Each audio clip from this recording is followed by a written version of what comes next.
Chaos is not kind to any of its servants, but few have suffered more than the monstrosities known as Cygors. These mutated giants, distant relatives of minotaurs, have been horrifically twisted by the profane magic of the deep woods. They stand far taller than their kin, and where two eyes would normally rest upon the beast's face, only one stares out from beneath its furrowed brow.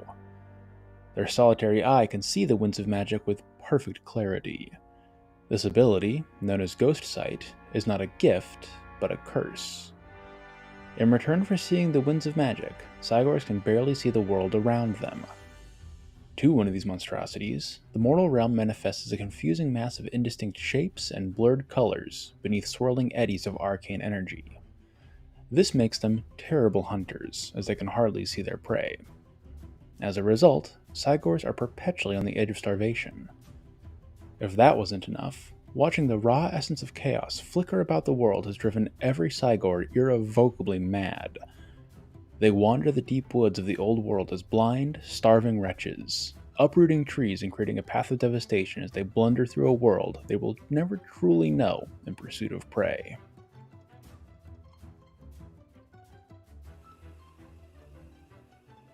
While no one exactly relishes the idea of being devoured by a Saigor, witches, mages, and warlocks are particularly threatened by these titans. A Saigor's blindness to the material world doesn't extend to those capable of harnessing the winds of magic, and their souls burn with an intensity that the giant can spot from miles away. The same is true for anyone wielding a magical artifact, or creature sustained by magic. Demons, the undead, and forest spirits are all clearly visible to a Saigor. These beasts seek these morsels out with unnerving dedication, plowing through dense tracts of forest, palisade walls, and lines of stalwart warriors in pursuit of them. Wizards can't even use their spells to protect themselves, as Saigors are remarkably resistant to magic in all of its forms. Only the eldest dwarfish rune lords or powerful cornate warriors are as protected from magic as a Saigor. To make matters worse, the beasts don't just consume the flesh of their victims. They sup upon the very souls of those they devour. This is another reason Saigors prefer to feast upon spellcasters, as their bright souls are particularly delicious. It should come as little surprise, then, that their very presence inspires dismay in the hearts of mages. Knowing that they are being hunted by a foe capable of resisting their most potent weapon and devouring their very essence, most spellcasters lose their nerves as a Saigor draws near. Their mind becomes fouled by fear, and their incantations falter upon their lips, leaving them vulnerable. Only the boldest spellcasters are capable of weaving their magic in the presence of a Saigor, and most of these foolhardy souls have only sealed their doom as the bull-headed monstrosity turns its full attention upon them in response. In addition to swallowing their prey whole, crushing them with their calloused hands, or trampling them under hoof, Saigors are known for their unusual habit of throwing broken masonry at their enemies. One would assume that a blind giant wouldn't be a terribly effective artillery piece, but the results are devastating. Entire columns of men and horse can be crushed beneath the Saigor's barrage, and stone towers crumble before their assault. Their boulders are inevitably torn from temples, arcane monuments, and waystones. These magically charged stones are some of the only parts of the physical world Saigors can readily see, and they gravitate towards them like moths to a flame. They must hold on to them for quite some time, as no Saigor is seen without at least a few arcane boulders on hand at any given time.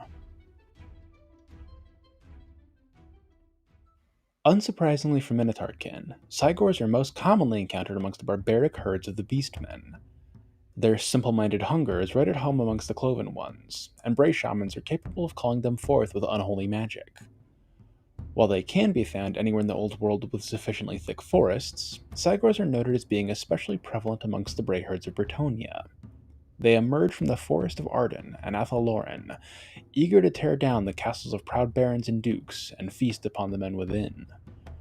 While the knights of that fair land have so far resisted their advances, the sight of such a beast is enough to inspire dismay in the hearts of all but the bravest of the ladies' champions.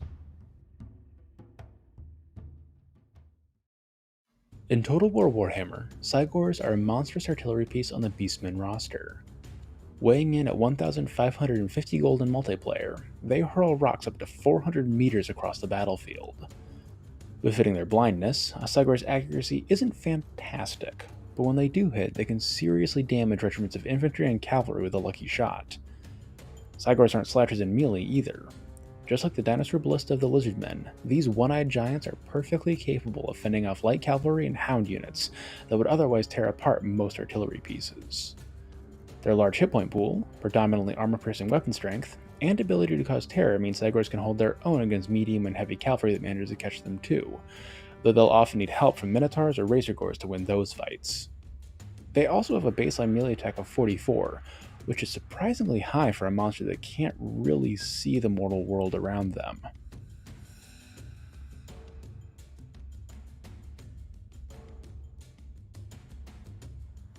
While their ranged attacks and prowess in melee combat are certainly nice, it's kind of expected from a monstrous artillery piece.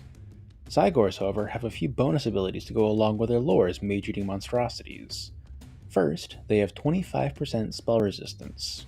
While spells aren't usually a problem for single model entities, it does give Saigors some protection from direct damage spells like Spirit Leech or magic missiles like Fireball. Additionally, Saigors have the Soul Eater ability, increasing miscast chance for enemy wizards by 50% map-wide. Considering that almost every spell in multiplayer is overcasted, you're guaranteeing some chip damage on enemy casters. It probably won't kill any wizards, but it'll make them easier to take down and possibly break one who's already at low health.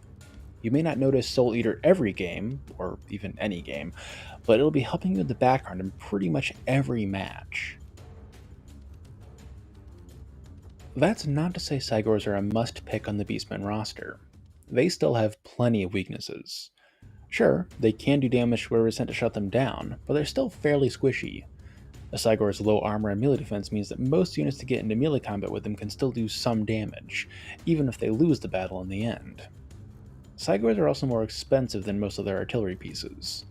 When combined with their fairly low durability for monstrous artillery, this makes it relatively easy for enemy units to get their value back when fighting them. The Saigors may be able to send a small unit of Empire Knights packing, but the Knights probably earned their keep in the process.